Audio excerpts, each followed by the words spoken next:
बार का टॉपिक कुछ ऐसा है कि जब मैं लिखने बैठा तो कलम रुक गई, सोचने बैठा तो दिमाग रुक गया।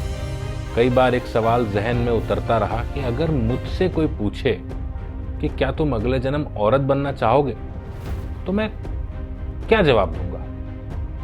थोड़ी देर के लिए मैं नम हो गया, सुन्न हो गया और अपने आप से एक ही सवाल पूछता रहा कि क्या मैं वाकई औरत बनना चाहूंगा।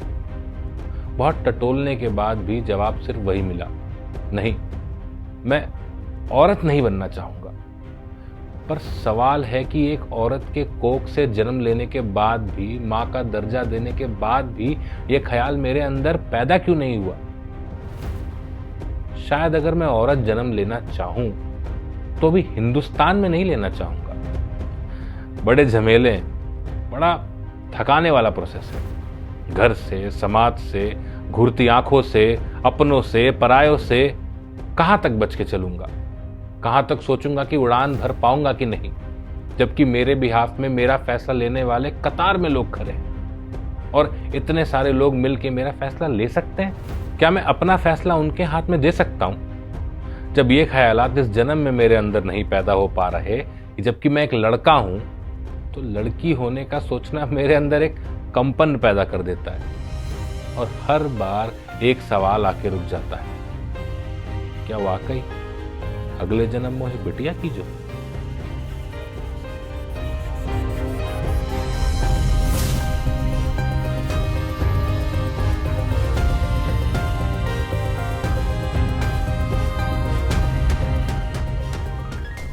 Hello sir and welcome to our show. आज ये एपिसोड करने की सर इच्छा नहीं थी, मगर अनफॉर्चुनेटली हमको ये शो तो करना है। मुझे एक चीज़ बताइए, हम इंसान टोटल 9 इमोशंस से बने हैं, वो कंप्लीट एक इमोशनल आर्किटेक्चर है हमारे अंदर। बट आज के जो मर्द हैं ये पर्टिकुलरली किस इमोशन पे जी रहे हैं। सबसे पहले तो बहुत ही बढ़िया सवाल है और इसको पहचानना भी थोड़ा आसान हो गया है। तो जो ह्यूमन बॉडी होती है वो विच इज़ बेस्ड ऑन 9 रस, नवरस जिसे बोलते हैं।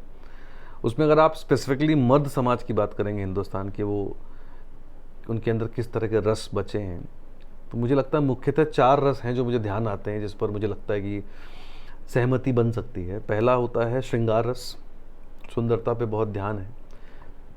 उसके बाद है हास्य रस, एक एक करके समझा दूंगा मैं आपको कि ऐसा मैं क्यों मानता हूँ।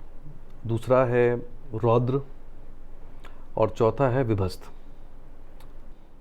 सो इन 4 रसों पर हिंदुस्तान का आदमी जो है वो चल रहा है। क्यों ऐसा? तो ये कैसा होता था ना पहले, grooming is an excellent thing, right. पर इनिशियल डेज में, पहले ज़माने में अगर हम थोड़ा पीछे चले जाएं, तो सुंदरता जो है वो मुख्यतः औरतों का आभूषण होती थी, ग्रूमिंग जिसे हम बोलते हैं। But grooming is an integral, it should be an integral part of human life. आप हो, मैं हूँ, कोई औरत हो, it should be an integral part of maintaining an hygiene, groom, it's an integral part. But that should not become the primary focus. Correct. मैं बना हूँ मेहनत करने के लिए, तो मेरा प्राइमरी फोकस मेहनत है, वक्त मिला तो ग्रूमिंग पे ध्यान देंगे। अदरवाइज मेरा पूरा चिंतन जो है वो इस चीज़ पर है कि मेरा काम कैसे बनेगा इस वक्त। अमूमन जो मेहनती लोग होते हैं, वो जिनके दिमाग में एक गोल होता है और फोकस होता है, वो इन चीज़ों पे ध्यान नहीं दे पाते आज भी। उनका काम होता है, आपने अपने फादर को कितना ग्रूमिंग करते हुए देखा है। सिर्फ दाढ़ी बाल कटा लेना ही उनकी किताब में ग्रूमिंग है। करेक्ट। और बहुत हुआ तो कलर कर लेना, इससे ऊपर की ग्रूमिंग नहीं है। पर ग्रूमिंग को इतना हमने ओवर हाइप कर दिया है कि जो एक मैनली एट्रीब्यूट हुआ करता था, खत्म हो गया। वो धीरे धीरे आप उनके कपड़ों से देख लीजिए, फैशन के नाम पर आप कुछ भी पहन ले रहे हैं। तो एक आइडेंटिटी होती है, एक मैनरिज्म होता है एक मर्द का। वो आप अपने फिल्म स्टार्स को देख लीजिए, वो फैशन के नाम पे किसी भी तरह का कपड़ा पहन सकते हैं, जबकि एक आदमी जो है एक डार्क डेनिम, ब्लू कलर की डेनिम और ब्लैक टी शर्ट पे निकाल सकता है। अगर किरदार बहुत पावरफुल है, पर्सनैलिटी बहुत पावरफुल है, तो कोई भी कपड़ा अच्छा लगेगा, फिर वो महंगा सस्ता नहीं रहता। तो अनफॉर्चुनेटली किरदार पे कम काम हुआ और ग्रूमिंग पे ज़्यादा फोकस हो गया। तो इसलिए मैंने श्रृंगार रस बोला। But they are today the men are competing with women. Women क्या ग्रूम करेंगी जितना मेन आदमी भी उसमें लगा हुआ है। मतलब मैं आपको बहुत सीरियसली बता रहा हूँ, मैंने अपनी आंख से देखा है 12 साल के बच्चे का पेडिक्योर मैनिक्योर कराते हुए उसकी मदर के साथ, और मदर करवा रही हैं। अच्छी बात है, पर थोड़ा सोच सकते हैं इसके ऊपर। सेकेंड इज हास्य। अब हंसने के लिए ना 370 की बिरयानी का आपको एग्जाम्पल लेना पड़ता है और उसको देख के समाज हंस रहा है। स्टैंड अप कॉमेडी जानते हैं, एक टर्म दे दिया गया, otherwise Raju Srivastava was an stand up comedian.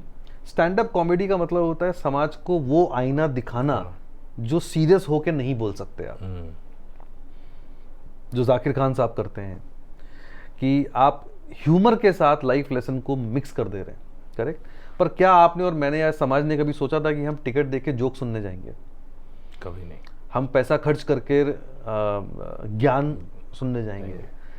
But stand up comedy ने अपना एक काम किया, एक दायरे में रह के आपको एंटरटेन किया। करेक्ट। लेकिन वो एंटरटेन करते करते वो डार्क कॉमेडी में कन्वर्ट करके और उसको इस आड़ में लेकर कि आप 370 की बिरयानी का हिसाब किताब एक आदमी ऑडियंस में बैठकर एक औरत के मान सम्मान की धज्जियां उड़ाता हुआ पब्लिक डोमेन में बैठा है, लोग से सुन रहे हैं, हंस रहे हैं और तालियां बजा रहे हैं। अभी लेटेस्ट मैंने एक क्लिप देखी जिसमें एक आदमी रेप को लेकर उसका मजाक बना रहा है और ऑडियंस में आपको लड़कियों के भी हंसने की आवाज आ रही है और लड़कों के भी हंसने की। वो हंस नहीं रहे हैं, वो जहां गए हैं ना पैसा खर्च करके जो बैठे हैं वहां हंसना लाजमी है। हंसेंगे नहीं तो पैसा नहीं वसूलेंगे। अगर आप पढ़ नहीं रहे हो और कॉमन सेंस आपको ऑर्डर में नहीं है तो आप किसी बात पे भी हंस रहे हो। मुझे समझ ही नहीं आ रहा कि कौन लोग हैं जो इस पे हंस रहे हैं। या वो लड़की ऑडियंस में बैठ के जो डॉक्टर बोल रही है अपने आप को बनने के प्रोसेस में, वो आपको जो बता रही है कि how she deals with the private part of a male dead body, आप इसी से अंदाजा लगा लीजिए कि परवरिश कैसी है, सोच कैसी है, ओरिएंटेशन क्या है और ज़मीनी हालात कैसे हैं। तो हंसने के लिए हमें एक जगह चाहिए जहां हम सब मिलेंगे और सब मिल के हंसेंगे। पहले लोग परिवारों में ही बैठ के मिलकर हंसकर बातचीत कर लेते थे, अब वो हास्य रस, इसलिए मैंने ये बात बोली। तो जितने भी लोग, specially I am talking about the unfortunately the examples being set up by these people, और कुछ लोग हैं जिनको लगता है stand up comedy is all about vulgar language, जो कुछ भी बोलते। जब तक उसमें आप 2-4 माँ बहन की गाली, सड़क छाप भाषा नहीं यूज कर लेंगे तब तक वो स्टैंड अप कॉमेडी नहीं बनेगी। जावेद अख्तर साहब ने बड़ा बढ़िया एग्जाम्पल दिया था। उन्होंने कहा था कि किसी भी कॉमेडी में अगर आप गाली यूज कर रहे हैं इसका मतलब है आपके पास शब्दकोश नहीं है। करेक्ट। खाने में मिर्ची तब बढ़ाई जाती है जब खाने में स्वाद नहीं होता। तो आपकी किताब में जो गालियां हैं वो आप मिर्ची की तरह यूज कर रहे हैं कि आपको लग रहा है इससे फ्लेवर बढ़ रहा है, पर ऐसा है नहीं। तीसरा रस जो हमने बात करी थी वो है रौद्र। भाई इसकी तो जरूरत ही नहीं है। आप कभी देखिएगा, कोई वीडियो क्लिपिंग देख लीजिएगा, कोई अगर किसी लड़की को मार रहा है, चाहे वो हस्बैंड हो या बॉयफ्रेंड हो, कितना लड़का दौड़ के बचा लेता है। रौद्र है, आप में तो बहुत गुस्सा है ना भाई, आप में तो बहुत ताकत है। कितने लोग रुक जा रहे हैं बचाने के लिए, कितने लोग रुक जा रहे हैं अप्रिय घटना से किसी को बचाने के लिए। सारी मर्दानगी जो है वो कसौल में जाके दिख रही है क्या, हिमाचल में? तो स्तर यह आ गया इस देश में आदमियों का, अनपढ़ लड़कों का, कि वो स्टेट को बदनाम कर रहे हैं, हरियाणा को बदनाम कर रहे हैं, दिल्ली को बदनाम कर रहे हैं, यूपी को बदनाम कर रहे हैं अपनी बदसलूकी, बदतमीजी से। और कैसा इनका मानसिक विकास है और कैसे इनके माँ बाप हैं और क्या नर्चरिंग है। इसके बाद भी इनको क्या औलाद चाहिए? लड़का। तो रौद्र जो है वो इतनी गलत जगह भरा हुआ है।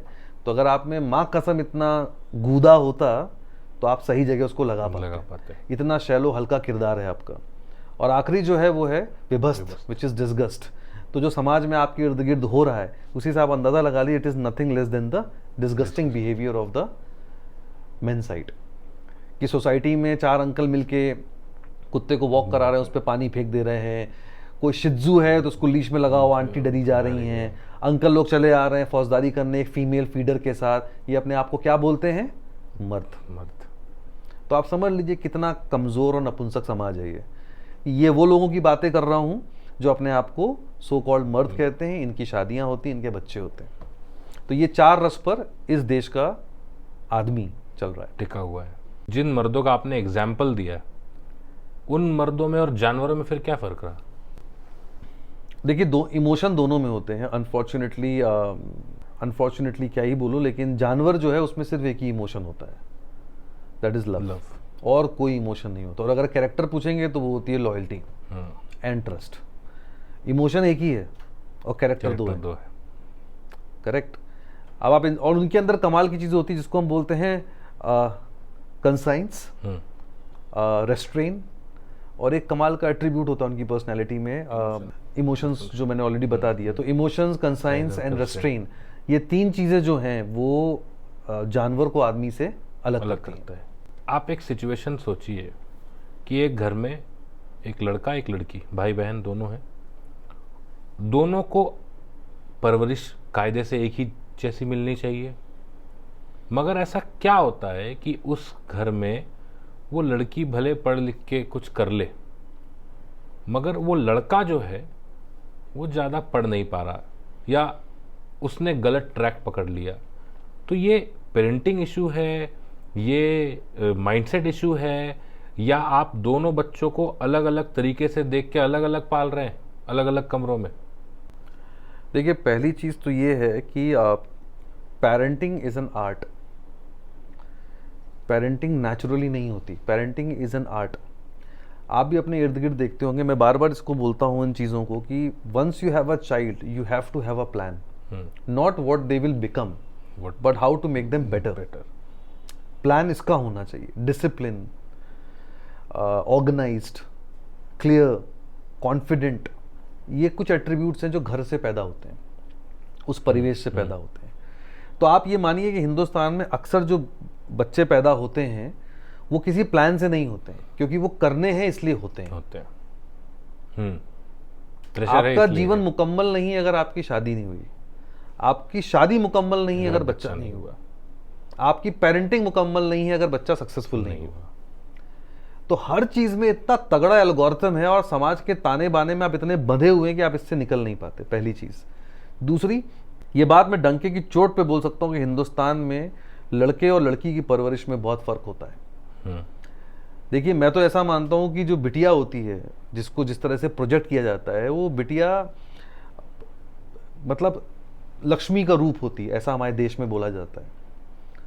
तो वो लक्ष्मी कब और लड़की बन जाती है और लड़की वो कब औरत, और औरत से जिम्मेदारी बन जाती है, ये ट्रांजिशन समझ में नहीं आता। लक्ष्मी लक्ष्मी लक्ष्मी, लड़की लड़की लड़की, औरत औरत औरत, जिम्मेदारी। तो 24 आते आते वो जिम्मेदारी है। फिर एक महान परिवार आपके जीवन में आता है और उसके आने से पहले लगातार लड़की को रिमाइंडर दे दिया जाता है कि भाई अब आपकी शादी का वक्त हो रहा है। और उसमें बहुत डिटेल में नहीं बात करूंगा कि मैं इस पर ऑलरेडी बात कर चुका हूँ, लेकिन आप इसमें अंदाज़ा लगा लीजिए कि फिर एक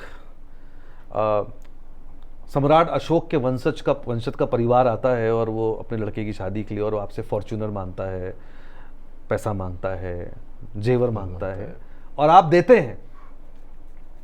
आप जो अपने आप को बहुत ही समझदार, अपने आप को एक बाप की श्रेणी में रखते हैं, अपने आप को आप बहुत समझदार कहते हैं, आपको दुनियादारी में ज्ञान देना आता है, लेकिन सामने वाला जो आपसे मांग रहा है उसे दहेज नहीं, उसे लालच कहते हैं। और लालच आप ये जानते हैं कभी खत्म नहीं होता, फिर भी आप अपनी बेटी पे आते हैं। फिर वो बेटी आपको 1 साल बाद बोलती है कि तो मार रहा है, परिवार वाले मार रहे हैं, मुझे यहाँ से ले जाइए। तो आप समझाते हैं कि ऐसे कैसे, क्योंकि आपके दिमाग में जो कचरा भरा है, गोबर जिसे बोलते हैं, कि समाज, चूतिया समाज क्या बोलेगा, उसकी चिंता आपको खाने लगती है। करेक्ट। फिर आप और डिमांड पूरी करते हैं। फिर एक दिन आपकी लड़की, जो आपकी लक्ष्मी थी, उसे मार दिया जाता है। तो क्या हुआ? आपकी परवरिश कितनी खोखली और घटिया है कि एक इमोशन से, फंडामेंटल इमोशन को तुम साला नहीं पकड़ पाए। अब क्या FIR करते घूम रहे हो, अब क्या न्याय करते घूम रहे हो? तब सो रहे थे। क्या अपब्रिंगिंग दी? बनाया उसको कॉन्फिडेंस, बनाया उसको कॉन्फिडेंट। आपने उसको ये बोला कि नहीं जमे तो निकल जाने का। बोला क्या तुमने उसको? क्योंकि उसको पता है, क्योंकि लड़की का ना तो ससुराल होता है ना मायका होता है, तो वो इसी में झूलती रहती है। अब आ जाइए सम्राट अशोक पे। मर्द, वो पता नहीं क्या कोकेन लेके पैदा हुआ, उसको क्या ऐसा लग रहा है, मतलब साला कुछ नहीं है, ना कुछ आता है। मतलब अगर लड़की को आज़ादी दे दी जाए ना कि अपने आदमी को ठीक से एक्सप्लेन कर दो, तो आदमी सुसाइड कर लेगा सुन के वो तुम्हारे बारे में क्या सोचती है। करेक्ट। इसका ये मतलब नहीं है कि हर आदमी गलत है, इसका ये मतलब नहीं कि हर औरत सही है। हाँ। ये बात यहाँ नहीं हो रही कि सब आदमी गलत हो गए, सब औरत सही हो गई, या वैसे वर्सा। नो, मैं इन जनरल बात कर रहा हूँ। रोक टोक लिमिटेशन सरपरस्ती में कब तक जीती है? भाई और बाप की जब तक शादी नहीं होती। उसके बाद किसकी सरपरस्ती में है? हस्बैंड के। आदमी किसकी सरपरस्ती में जी रहा है? किसी की नहीं। क्यों भाई? मर्द है ना। तो रूल्स दोनों के लिए सेम होने चाहिए। तो the problem in this society is कि ये जो पेरेंट्स हैं ना, जो अपनी लड़कियों को लाइबिलिटी के माइंडसेट से कि कैसे भी करो। अच्छा एक बात बताइए ना, अगर सामने वाला आपसे दहेज मांग रहा है तो आप किस भरोसे शादी करने को तैयार हो? इसीलिए ना कि हमारे घर से जाए, हमारी लाइबिलिटी खत्म। और क्या भाव हो सकता है? आप तो बहुत, अभी आप अपने पेरेंट्स से बात करिए, आप बहुत ज्ञान दे देंगे आपको। तब आपका ज्ञान कहाँ चला जाता है? जब सामने वाला आपसे दहेज मांग रहा है, तब आपका दिमाग कहाँ है? तब आपकी दिमाग की चिंता क्या है कि अरे यार कब तक ऐसे घर में बैठा के रखेंगे? घर में बैठा के रखेंगे, ये तो लाइबिलिटी है क्या? तो इस देश में जब तक पेरेंट्स के दिमाग में भूसा भरा है ना, इसका कुछ नहीं हो सकता। ऐसे लोगों को बच्चे नहीं करने चाहिए। मगर सिखाया भी तो इनको ऐसे ही जाता है ना। अगर लड़का है, भाई तू तो लड़का है, अगर लड़की है तो लोग क्या कहेंगे। ये दो तर्क हमेशा लड़का और लड़की को मिलता है। ये बोलने से पहले कोई थॉट नहीं होता है, बस ऐसे ही बोल दिया। इतना सोचते तो यहाँ होते क्या? इतना सोचते तो यहाँ होते। आप चाहिए दिल्ली में बड़ी बड़ी कोठियां हैं, बूढ़े पेरेंट्स बैठे हैं, लड़का अमेरिका में। लड़का चाहिए था ना, गया ना, लड़का चाहिए था, बैठे हो। बंबई चले जाइए, 200-200 करोड़ के लोग हैं, घर में अकेले बैठे हैं, लड़का कहाँ है? अमेरिका में बैठे हो ना, लड़का चाहिए था ना। गांव में लड़का चाहिए था, वही लड़का कंटाप मार रहा है अपने बाप को, माँ बाप को दौड़ा दौड़ा के पेल रहा है। लड़का चाहिए था। ज्ञान देना बहुत आसान है। What the parents normally do in this Indian society, उनको डायलॉग बराबर पता होता है किस वक्त क्या डायलॉग बोलना है। उनका एक डायलॉग बहुत फिक्स होता है, once a daughter is always a daughter. बस बोलने के लिए, बस ये डायलॉग है भाई। हम तक अपनी समस्या मत लेके आओ। मोदी जी ने क्या कहा था? क्रिटिसिज्म होना चाहिए पर मुझ तक डायरेक्ट नहीं आना चाहिए। सेम माँ बाप का है, क्रिटिसिज्म होना चाहिए, हम तक डायरेक्ट नहीं आना चाहिए। अभी तुम इंजीनियरिंग कर लो, फिर जो तुम्हें करना है कर लो। अभी तुम शादी कर लो, फिर तुम्हें जो करना है कर लो। अभी तुम बच्चा कर लो, जो तुम्हें करना है कर लो। लड़की के साथ तुम कुछ मत करो, अपना देख लो। So this is unfortunate in India कि जो आप सवाल पूछ रहे हैं, बिल्कुल परवरिश में जमीन आसमान। और फिर से बोल रहा हूँ, ये सबके लिए नहीं है, पर आप किसी भी वर्किंग लड़की को देख लो, वो आज भी उतनी ही मेहनत से अपनी नौकरी भी कर रही है और घर भी मैनेज कर रही है। और आपका जो सम्राट अशोक है, वो कपड़े मशीन से कपड़े निकाल के फैला भी नहीं पा रहा है। ऑब्जेक्टिफाइंग ऑफ वुमेन एक टर्म है जो पिछले कुछ सालों में बहुत ज़्यादा निकल के आया है, और ये बड़ा क्लियर आंसर एक समझने की कोशिश करेंगे हम कि एक मर्द के नज़र में किसी औरत का स्थान सिर्फ उसके हाउस होल्ड वर्क के लिए, उसके प्लेजर के लिए, एक ऑब्जेक्ट के लिए, उसके अलावा कुछ नहीं है। देखिए, पहली चीज़ तो ये कि जो समाज को समझने की समझ आपके अंदर होनी चाहिए, वो विकसित ही नहीं होती। क्योंकि आपके परिवार में जो परिवेश है, जो माहौल है, उसमें ये सब बातचीत का कोई जगह नहीं है। आप अपने घर में बैठ के कभी डाइनिंग टेबल पे लाइफ का डिस्कशन, फिलॉसफी का डिस्कशन, स्पिरिचुअलिटी का डिस्कशन, लाइफ ओरिएंटेशन का discussion, what kind of a life you want, इसका डिस्कशन किसी भी घर में होता है क्या? नहीं होता। तो जब आप इस सवाल पर आते हैं कि how a main look towards women, तो दुनिया में हर जगह eve teasing is a natural phenomena between the two gender. Eve teasing, आप किसी को देख रहे हैं, टीज करना स्टिल अ रॉन्ग वर्ड, किसी को देखना, स्टेयर करना, या थोड़ा ईव टीज करना, this is a very normal phenomena across globe between the two gender, across globe between the two gender. But the difference is, आप ये भूल जा रहे हैं कि हर चीज का जो पैरामीटर है, it is directly proportional to education. In the westland, people born and brought up in the open culture, जहां मदर स्विम सूट में है, बहनें स्विम सूट में है, तो they are used to look at a women in a swimsuit. आप ये भूल रहे हैं, हिंदुस्तान एक कृषि प्रधान देश है, ये शिक्षित देश नहीं है। इस देश में जब 5G इंटरनेट एक अनपढ़ गांव में बैठे लड़के के हाथ में, या एक नाम के लिए पढ़े हुए लड़के के हाथ में आएगा, जिसमें अंदर वो 50 तरह का कंटेंट देखेगा, तो आपकी नजर में वो क्या सोच रहा होगा? औरत की साइकोलॉजी समझने में तो पढ़े लिखे फेल हो रहे हैं, क्योंकि आप इन्वॉल्व नहीं हो पा रहे, इवॉल्व नहीं हो पा रहे। तो आप उस देश की बात कर रहे हो जिसमें 70-80 करोड़ आबादी जो है मुफ्त राशन पर है, जहां अनएम्प्लॉयमेंट रेट पीक पर है, और आप उस देश में बात कर रहे हो कि ये औरत को कैसे देखेंगे। इन्हें खुद के बारे में कुछ नहीं पता। तो जो सिनेमा ने बता दिया, जो 4 रील ने बता दिया, किसी लड़की ने कोई तरह का कंटेंट बनाया, आपने उसे देख लिया, अब आपकी नजर में हर लड़की उसी कैटेगरी होगी, क्योंकि शिक्षित नहीं है आप। आपको क्या लग रहा है ये जो विमेन सेंट्रिक क्राइम्स होते हैं कॉर्पोरेट में नहीं होते?